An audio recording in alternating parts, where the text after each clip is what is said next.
Magandang hapon mga bata! Ang pagbabasa ay mahalagang magawa natin. Sa pamamagitan nito, nadadagdagan ang ating kaalaman at nahahasa pa ang ating pag-iisip dahil sa ating mga natututuhan.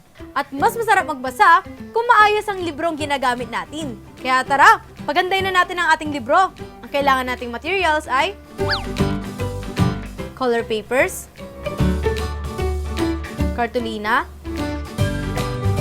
color pens, masking tape, scissors, at glue.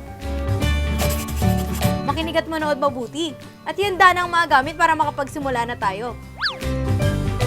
Una, balutan natin ang libro gamit ang kartolina. Siguraduhin nating maayos ang pagkakabalot natin. Maaari tayo magpatulong kay nanay sa pagbabalot.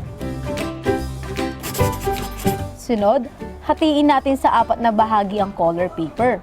At tupiin naman natin sa kalahati ang mga ginupit nating color paper.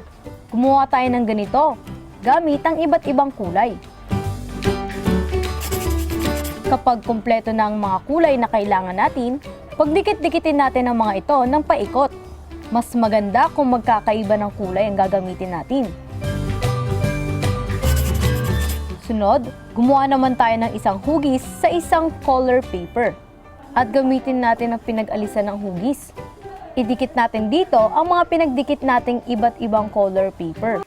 At idikit natin ito sa libro. O yan, tapos na kids! Mas maganda na ngayon ang ating libro. Gamit lang ang ating creativity, marami pa tayong pwedeng magawa sa isang bagay. At makadadagdag pa ito sa paghahasa ng ating kaalaman. Marami pa tayong gagawing art project mga bata. Kaya samahan niyo ulit ako sa susunod at sama-sama nating sanayin ng ating kaalaman dito lang sa Kids Craft!